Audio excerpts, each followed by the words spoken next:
Bismillahirrahmanirrahim. Assalamualaikum warahmatullahi wabarakatuh. Bismillah, alhamdulillah, wassalatu wassalamu ala rasulillah. Berjumpa kembali, mari kita lanjutkan ngaji bareng kita. Mudah-mudahan kita selalu berada di dalam rahmatnya Allah. Amin ya Allah ya rabbal alamin. Apa yang ingin saya bahas kali ini? Yang ingin saya bahas kali ini itu dikarenakan agak cukup banyak juga yang bertanya menanyakan suatu hukum, sehingga insya Allah kali ini mungkin saya ingin membahasnya akan apa yang banyak ditanyakan hal tersebut kepada saya. Tetapi sebelumnya saya mohon maaf sekali gitu ya. Sekali lagi saya mohon maaf sekali jika apa yang ingin saya bahas kali ini, jika ada sebagian orang yang berpikir mungkin hal ini cukuplah tabu gitu ya untuk dibahas. Karena saya sendiri yang berpikir ya bertujuan ingin menyampaikan ilmu. Tak ada maksud tujuan yang lain, hanya ingin menyampaikan ilmu.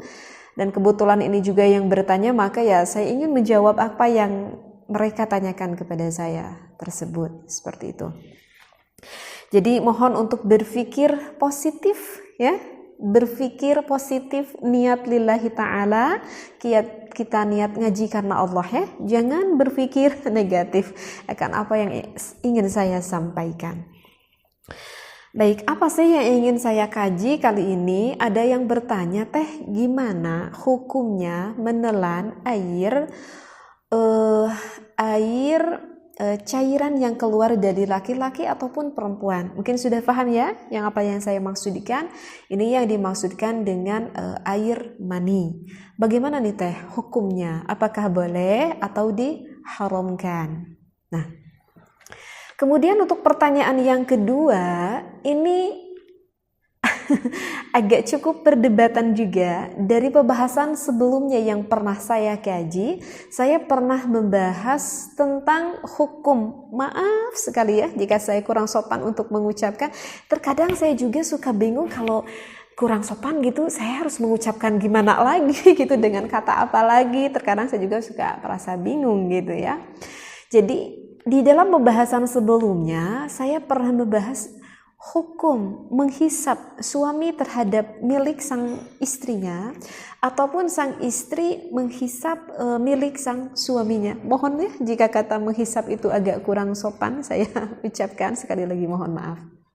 Nah, di pembahasan sebelumnya saya menerangkan mengambil dengan satu referensi kitab bahwa di dalam kitab itu menghukumi boleh ya. Dan memang pada pembahasan itu saya hanya mengambil satu referensi kitab saja, seperti itu. Nah, kemudian ketika saya mengatakan hukum tersebut banyak sekali perbedaan pendapat antara orang-orang yang memahami akan apa yang telah saya kaji tersebut. Dan ada sebagian orang yang berkomentar, itu kan mulut itu kan untuk membaca Al-Quran. Mulut itu kan untuk berzikir kepada Allah. Masa mulut itu dilakukan untuk hal yang sangat menjijikkan tersebut? Gitu ya, saya mah dengarnya senyum-senyum aja gitu ya. Saya senyum-senyum aja gitu mendengarnya. Itu gimana tuh? Banyak yang bertanya seperti itu. Nah, maka untuk melengkapi pembahasan tersebut, saya sekarang melihat dari beberapa kitab yang ingin saya kaji langsung dari 4 kitab yang berbeda. Kenapa saya untuk saat ini mengambil 4 referensi ataupun 4 kitab yang berbeda? Agar kita itu menjadi jamaah yang semakin luas pemikirannya, yang semakin banyak tambahan ilmunya, dan juga akan perbedaan pendapat itu sehingga kita menjadikan orang yang lebih bijaksana di dalam menyikapi suatu hukum. Seperti itu ya. Mohon untuk para pendengar mendengarkannya sampai selesai saya beres pembahasan agar tidak gagal paham akan apa yang saya maksudkan ya. Maka saya pengennya baca dulu semua referensi dari 4 kitab tersebut, baru nanti saya sedikit diterangkan karena takut tidak paham bagi para pendengar yang tidak terbiasa mendengarkan membaca kitab. Sengaja saya tulis di dalam satu buku ini karena cukup repot juga kalau saya ambil 4 kitab. Jadi sengaja saya salin di dalam buku ini. Baik, bismillahirrahmanirrahim. Bismillah, alhamdulillah, wassalatu wassalamu ala rasulillah. Nah, untuk yang pertama di dalam Fatawi, ini karangan Syekh Wahdatuz Zuhaili. Bisa dilihat kalau yang punya kitabnya pada halaman 191. Bismillahirrahmanirrahim. Yahrumu diharamkan masul qadibi, menghisap batang milik suaminya, li'anna kulla mustaqdharin, karena sesungguhnya setiap hal yang menjijikkan, au najasin ataupun hal yang menajiskan, yahrumu diharamkan alal insani bagi manusia, al-qurbu mendekatinya, minhu dari hal yang menjijikkan tersebut, li dararihi dikarenakan memadaratkan.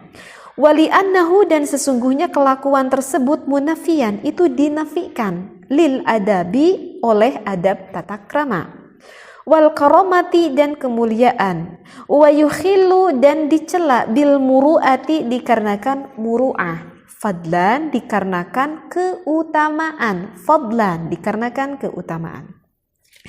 An kaunihi dari bukti itu yang disebut taklidan mengikuti lil kuffari ke orang-orang yang non muslim, wal fusaqi dan orang-orang yang fasik. Wa man tashabbaha dan bagi orang-orang yang menyerupai biqaumin kepada satu kaum, fahuwa maka orang itu minhum dari bagian itu, ila an qalama hukmu zauji sampai kepada penjelasan yang disampaikan musannif tentang perkara hukum suami tersebut, alladzi yal'aku farja zaujatihi, mencium farjinya sang istri, wa zaujati allati ta'aku qadiba zawjiha dan istrinya yang menciumi milik suaminya. Al-amrul awwalu perkara yang awal adalah haramun, hukumnya haram. Ya, ini berbeda banget dengan apa yang saya jelaskan di pembahasan sebelumnya. Li'annahu karena sesungguhnya kelakuan tersebut mustakdzarun itu dianggap menjijikkan. Yatanafa ma'al karamati yang menghilangkan nilai-nilai kemuliaan al-insaniyati bagi manusia. Wala yaliqu dan tidak pantas bisyakhsis sawiyyi bagi seseorang melakukan hal tersebut, wal mu'minu dan orang mukmin azizun karimun yang mulia, la yaf'alu ma yukhillu bil muru'ati tidak akan melakukan hal yang dianggap tidak baik karena muru'ah harga dirinya, au yuaddi ila tanawulin ataupun pekerjaan yang mengakibatkan menyakiti, au la'iqal mustaqdzarati atau mencium terhadap hal-hal yang menjijikkan. Nah, beres nih referensinya. Ya. Ini referensi kitab yang pertama, hukumnya mengharamkan. Nanti saya bahas.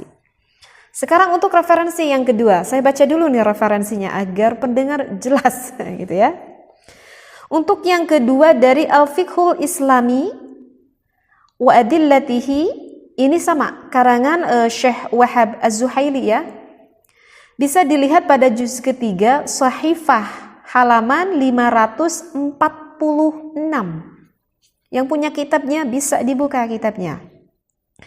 Wa rubbama kana aswa'a minad duburi, terkadang ada yang lebih buruk dari menghisap batang suaminya, yaitu menghisap duburnya. Wad'udz dzakari fi fammil mar'ati, misalkan menyimpan milik suaminya di mulut sang istrinya, wa nahwuhu dan lainnya lah. Mimma ja'ana min syududil gharabiyaini, mimma ja'ana min syududil gharabiyaina, yang dari yang sudah datang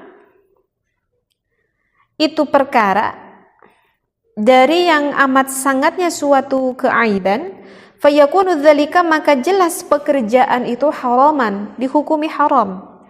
Li thubuti dararihi, dikarenakan tetapnya kemadaratan pekerjaan itu, wa qubhihi, dan celanya pekerjaan itu, syar'an, secara syariat, wa dzauqan, dan pertimbangan yang sehat ataupun yang akan ke tata krama, kesopanan. Itu referensi kitab yang kedua.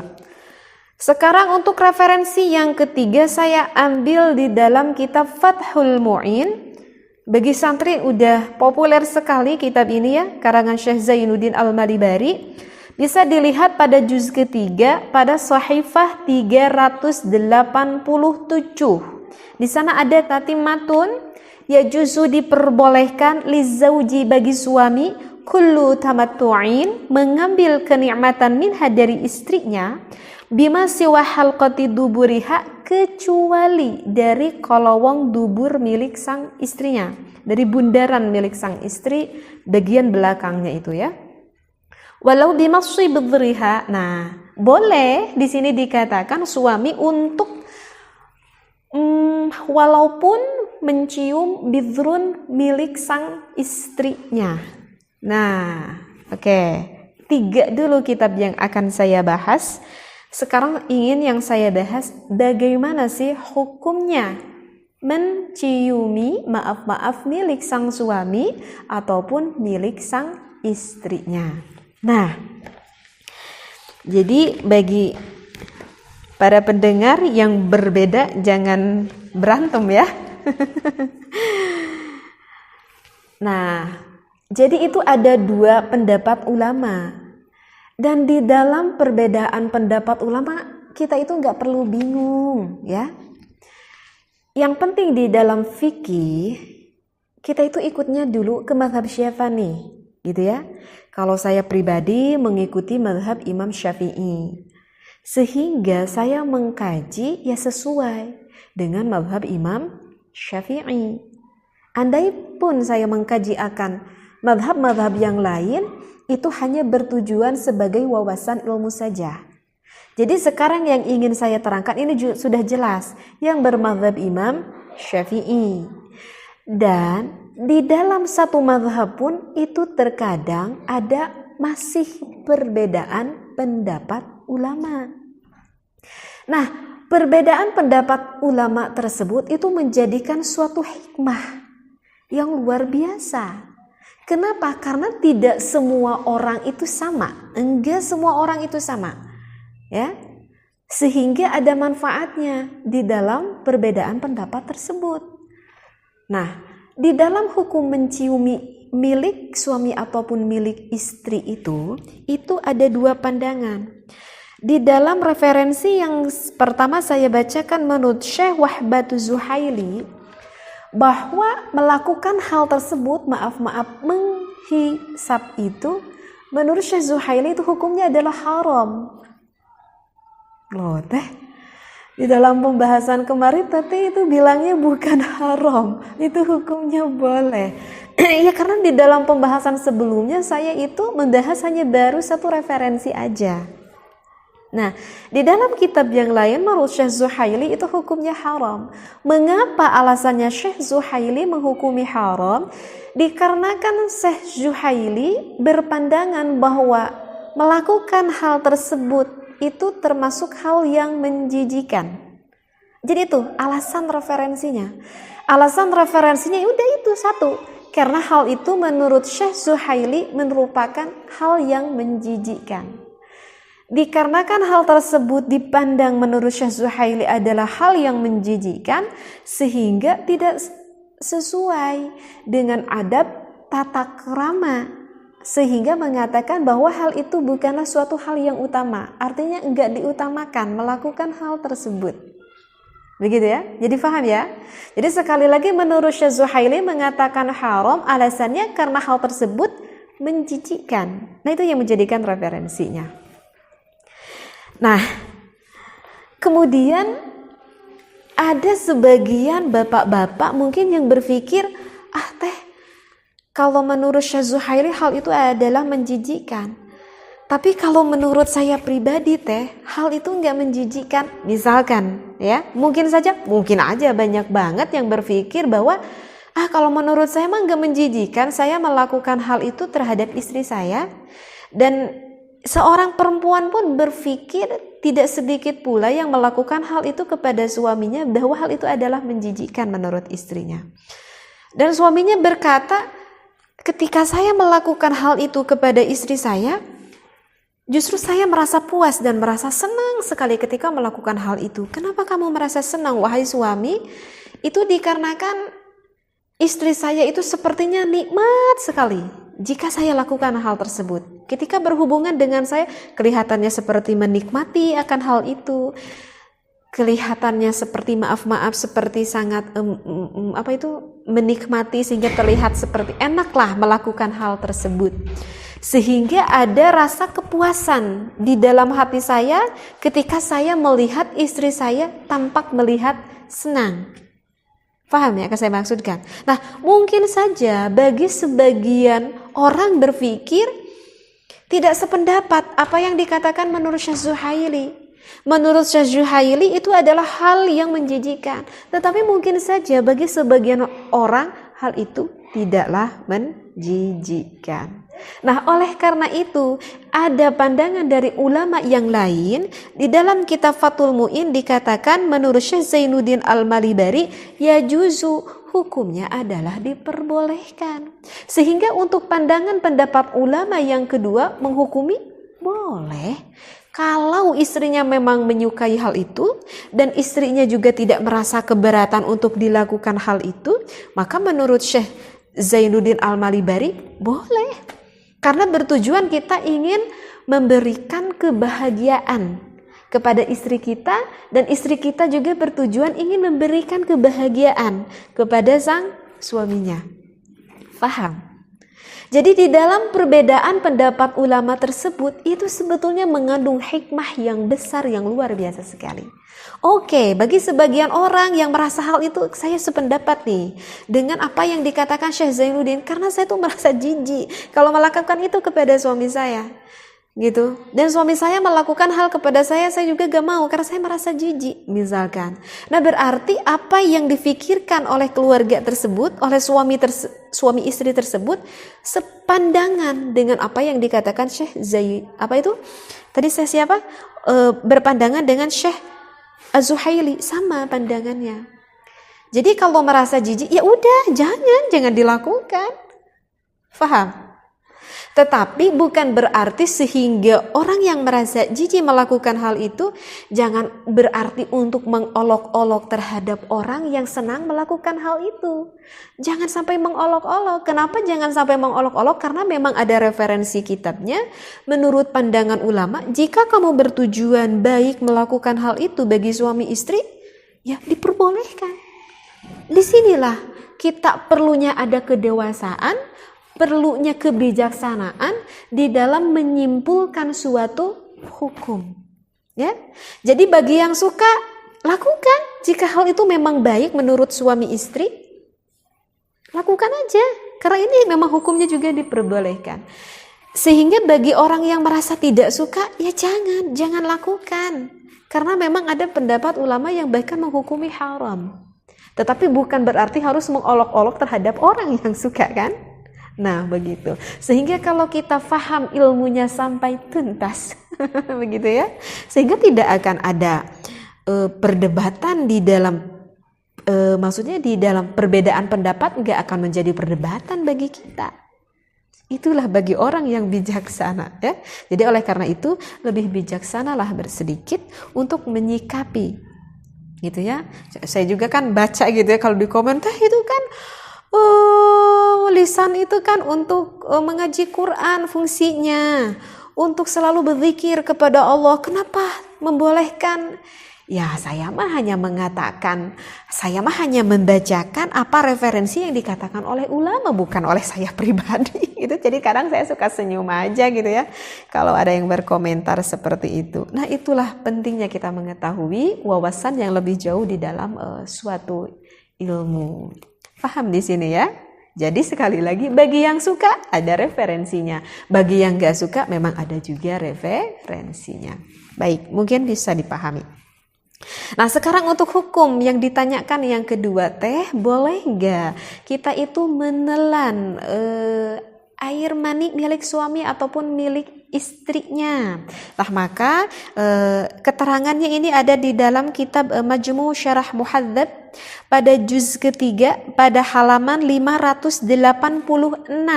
Bisa dibuka kitabnya bagi yang punya kitabnya. Far'un, hal yahilu aklul mani tahir?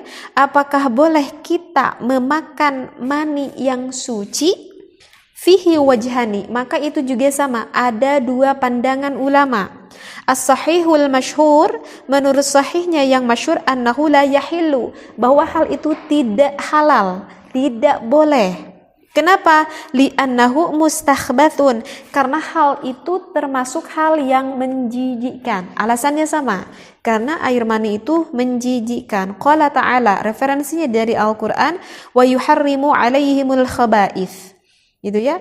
Wa yuharrimu, diharamkan. Jadi khaba'ith ini adalah hal-hal yang menjijikkan, itu adalah diharamkan. Kalau kita lihat dari maknanya, wa yuharrimu ini maknanya mubalaghah ya. Dan khaba'ith ini multitafsir. Artinya multitafsir, hal yang menjijikkan itu kan banyak. Bukan hanya air mani saja. Banyak hal yang menjijikkan. Pokoknya setiap yang dianggap hal yang menjijikkan itu haram. Seperti itu. Sekarang untuk pandangan ulama yang kedua, wathani, dan untuk pandangan ulama yang kedua, yajuzu, diperbolehkan. Wa huwa qaulu Syekh Abi Zaidul Marwazi, ini menurut Syekh Abi Zaidul Marwazi. Kenapa membolehkan? Li'annahu, alasannya karena air mani itu tahirun. Menurut Imam Syafi'i hukumnya adalah suci. Sehingga menurut Syekh Abi Zaid Marwazi boleh kok kalau misalkan ketelan. Alasannya ya karena yang tertelan itu bukan hal yang najis, tetapi hal yang suci. La darara fihi. Bahkan kalau misalkan tertelan oleh kita, nggak akan ada kemadharatan ataupun efek samping terhadap badan kita. Seperti itu. Jadi nggak akan ada efek samping sama badan. Bahkan kalau menurut penelitian dokter itu proteinnya besar sekali. Seperti itu. Jadi apakah boleh tidaknya itu ada dua pandangan ulama, yaitu kembali lagi kepada kita. Ya, kembali lagi kepada kita. Kalau saya pribadi hal itu kalau menurut saya hal itu sangat menjijikan banget. Kalau menurut saya nggak tahu bagi para pendengar hal itu menjijikan nggak? Kalau menurut saya hal itu sangat menjijikan sekali ya. Kalau misalkan tertelan itu kayaknya menjijikan banget gitu. Dan saya kan nggak berani seperti itu. Dan mungkin bagi orang-orang yang bertanya seperti ini, saya berpikir mungkin nggak sengaja. Kalau sengaja kayaknya nggak mungkin deh. Kalau sengaja kita telan kayaknya nggak mungkin. Karena menurut saya itu sangat menjijikan. Tapi mungkin saja kan, misalkan tertelan nggak sengaja, itu gimana teh kalau nggak sengaja sehingga ada yang tertelan. Nah, sehingga di sini ada dua pandangan ulama. Ulama yang satu berpandangan haram karena hal itu menjijikkan, dan satu lagi ulama berpandangan ya juzu, boleh, karena air mani memang hukumnya menurut mazhab Imam Syafi'i itu adalah suci, seperti itu. Tetapi ini harus ingat ya, di dalam hukumnya kan ini dikatakan juga hal yahilu aklul mani tahir, yang suci. Apakah boleh kita termakan mani yang suci? Memang ada gak mani yang najis? Ya kalau memang hukumnya mani itu ya memang suci. Maksudnya najis di sini mungkin kan keluar mani itu biasanya lebih awal keluar madhi dulu sebelum keluar mani. Sedangkan kan madhi kalau menurut mazhab Imam Syafi'i itu adalah hukumnya najis, kan? Kalau madhi itu hukumnya najis.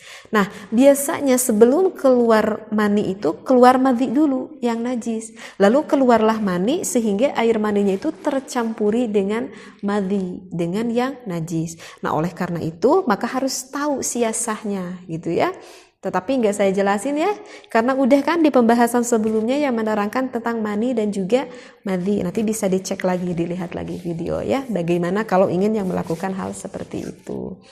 Begitu ya, paham ya? Apa yang udah saya bahas kali ini. Jadi sekarang saya bahas di dalam video ini membawa 4 referensi kitab, yaitu dari Majmu' Syarah Muhadzab karangan Imam Nawawi, Fathul Mu'in karangan Syekh Zainuddin Al-Maribari, kemudian Al-Fiqhul Islami dan juga Fatawi karangan siapa ini? Karangan Syekh Wahab Az-Zuhaili.